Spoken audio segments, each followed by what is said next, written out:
There are a couple of videos that are posted that are about the spine that I did separate from these.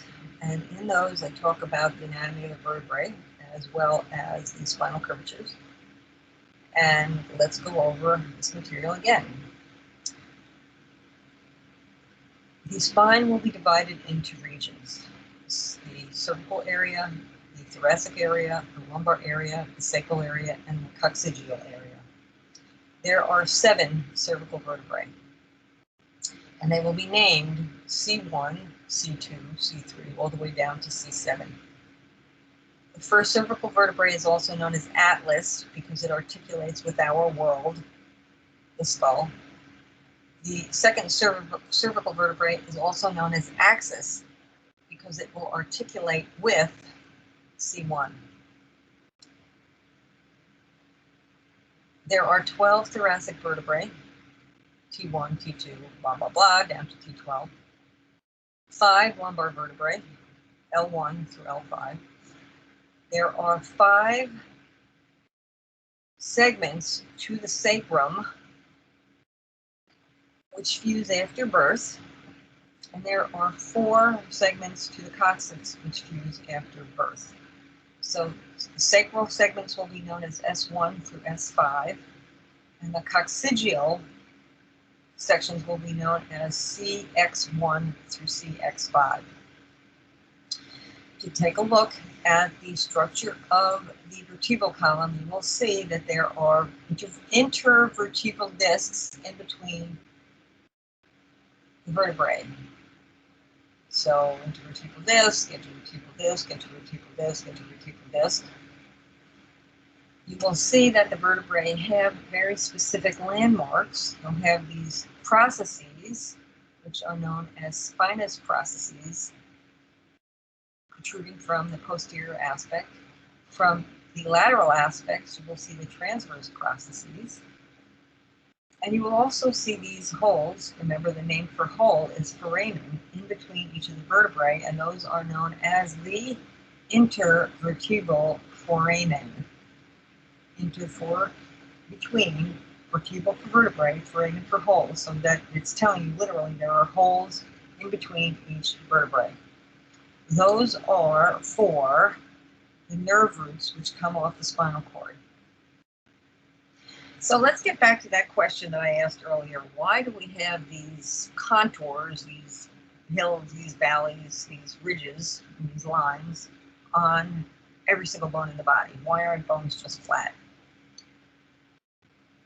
I'm hoping that you realize that the reason that we have these contours is for additional surface area for attachment of tendons which attach muscle to bones. If you have a flat surface, you can add or attach a certain amount of tendons. If you add all of these ridges and hills and valleys and contours, you can add a lot more surface area for additional attachment for tendons to attach muscles to bone.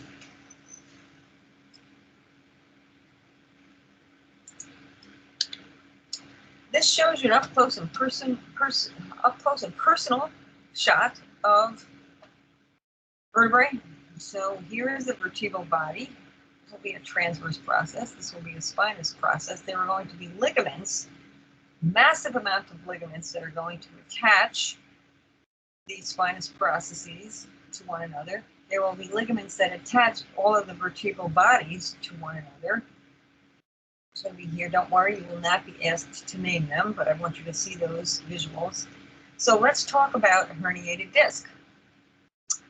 Discs, intervertebral discs, if you've heard about a bulging disc or herniated discs, they will almost always herniate posteriorly or posterolaterally, sort of back and off slightly to the side, which means they actually might affect or impact where the nerve root leaves through the intervertebral foramen.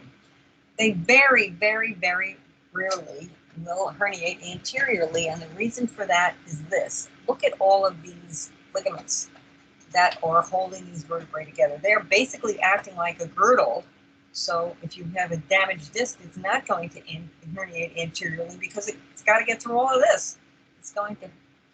They will herniate posteriorly into the vertebral canal or towards the intervertebral foramen because there are fewer ligaments to act like a girdle and keep them in place, which means that if you have a herniated disc, you are bound to have symptomatology that will affect either the spinal cord or the nerve root coming off the spinal cord because of that. Isn't that cool? But here are the transverse processes. This is going to be,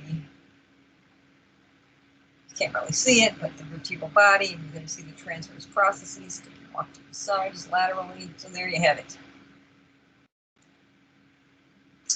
Let me mention this while I'm here. See, this is inferior articular process. It's actually a facet in sort of a flattened area that will articulate with something else.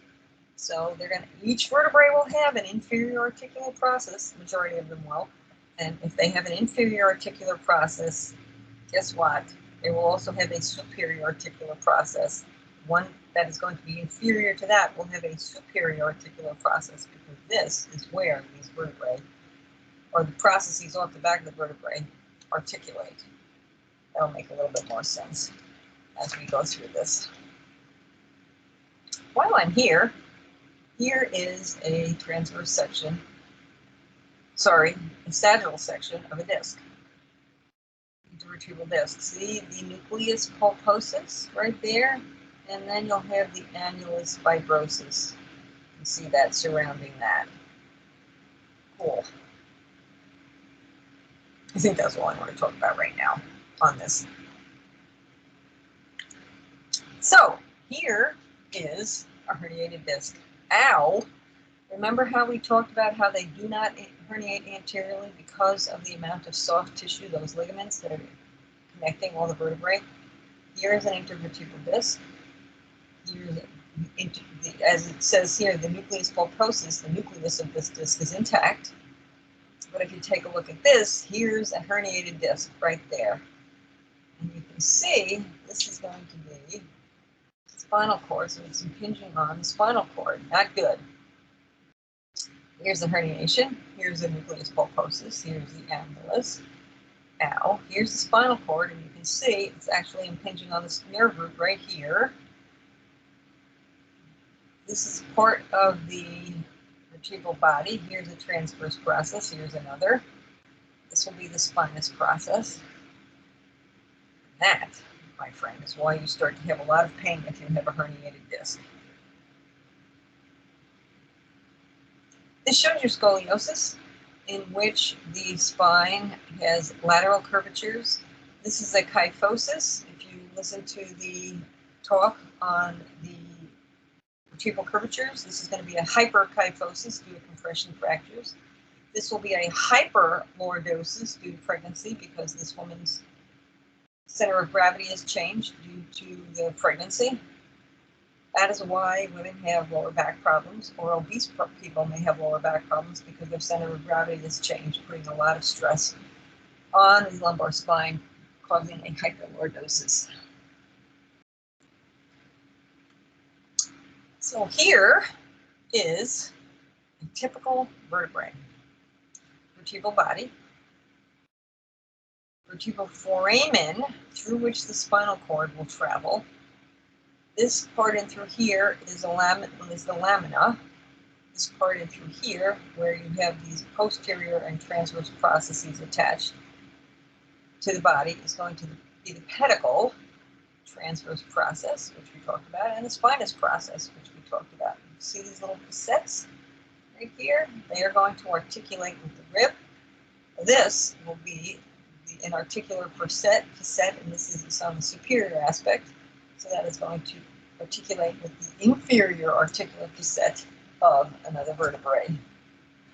If you have ever heard of the term laminectomy, in order to relieve the pressure on the spinal cord because of herniating discs, they remove part of this bone right in through here. Remove part of the lamina, either here or here, depending on what side the disc it's on, in order to relieve pressure. This shows you atlas or C1.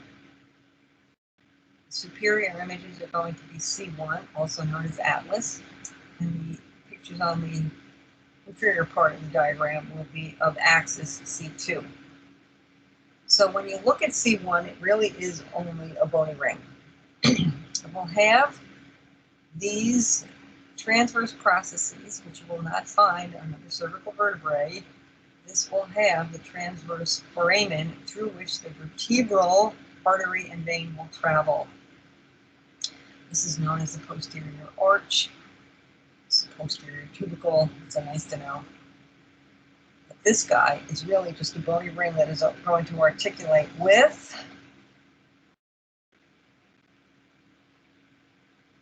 remember the axial. This does have a spinous process, and you will see that there's kind of an indentation here. When you're looking at a true cervical vertebrae, C3 through C7, you will see a fork. It's known as BIFID, bifid spinous process, and that is one way that you can tell the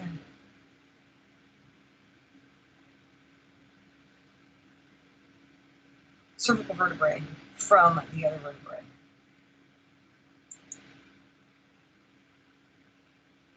Here is atlas, C1, articulating on C2. You can see that the second cervical vertebrae, C2, or axis, has this tooth-like process. Tooth-like process that is known as dens.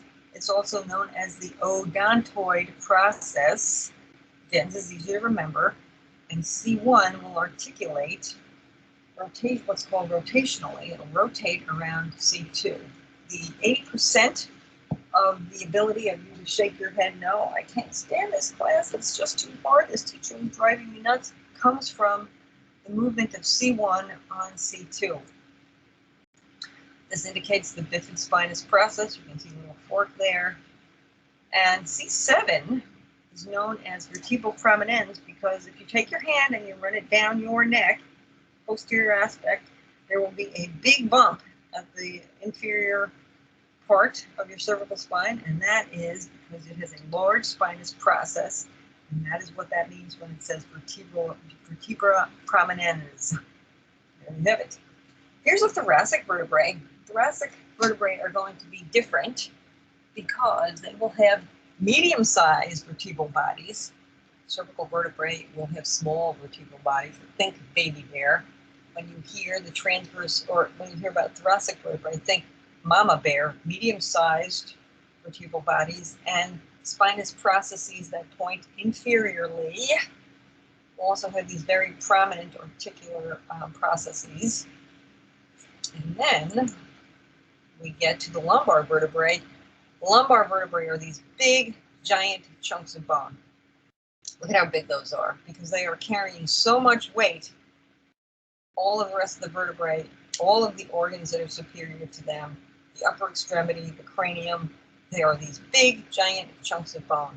Because they are carrying so much weight, these guys are much more likely to herniate than the thoracic vertebrae. The cervical vertebrae are also more likely to herniate. When you talk about the intervertebral discs, let me correct myself, than the thoracic intervertebral discs. It's the discs that herniate, not the vertebrae.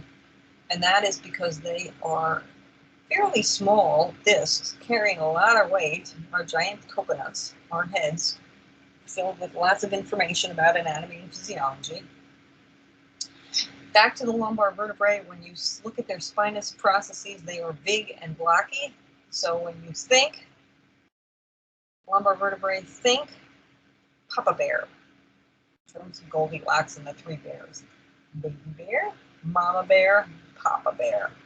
Now, I mentioned this before, it is a normal variant to have for lumbar vertebrae. And if you have ever seen anyone that is extremely short-waisted, looks like the inferior aspect of their thoracic cavity, of their ribs, comes right up against their iliac crest, chances are that they are missing a lumbar vertebrae. That is a normal variant. They won't die from it.